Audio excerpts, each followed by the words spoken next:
So you just crouch down like this. So you're basically sitting on your heels. Your heels can be off the floor, so that should make it slightly easier for some of you. We're just going to take our time and go through this one before we start the clock because it's new and quite difficult. So we're going to put our hands down nice and flat and keep them quite narrow. Don't make them too wide, keep them quite narrow, so just wider than your knees. And then you're going to jump your feet back like you would if you were doing a burpee, so like this. Okay, so just feet back, and then what you're going to do is you can keep them wide, because what I want you to do is you're going to land each foot on either side of your hand, like so. I will show you. So 3, 2, 1, and jump. Okay, so see the position I've ended up in, like a frog. Foot just outside my hand here. Bum down, not bum up in the air. Okay, these are called froggers because essentially you're in this position like a frog. And then all you're going to do from this position is jump your feet back. Now it's actually slightly harder when I'm doing it slow like that. Once you get into a bit of a rhythm, it gets a wee bit easier, you're not so stop-start. But just to show you, that's why we're doing it that way just now. So one more time, on your heels, okay? You're just going to stay down low the whole time. It's not like a burpee, you don't need to jump up high. So you're going to crouch down low, jump out, jump these feet in, wide, back, wide.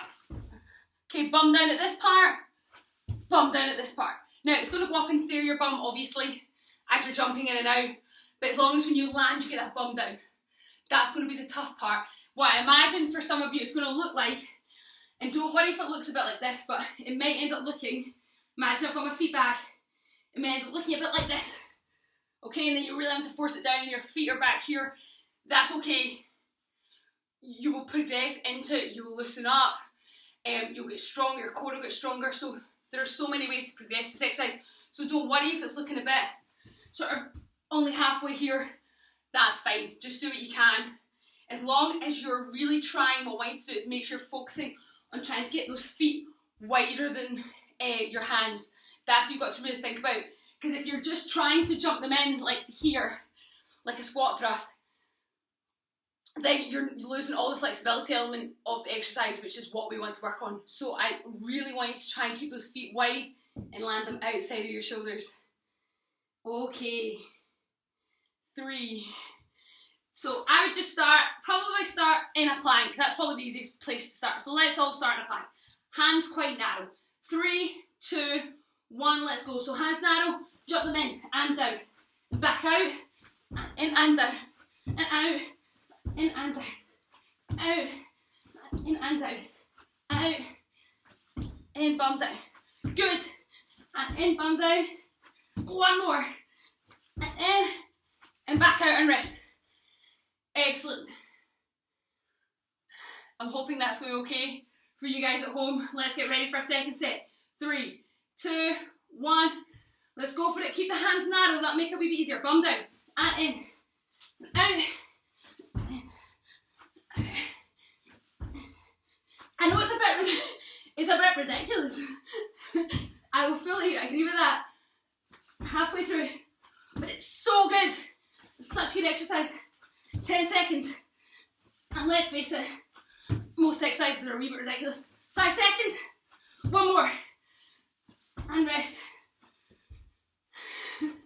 Most exercises are a wee bit ridiculous, although this is quite funny. But the key thing is, it's working your shoulders, your core, your legs, and it's working your flexibility. What more can you ask for? Let's go for it. Final set, 40 seconds. 3, 2, 1. Let's go.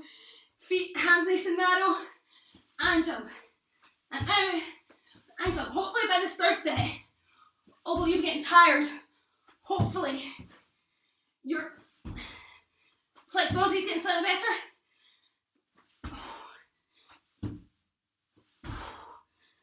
Halfway, come on. Keep going, try and get those feet nice and far forward. 10 seconds.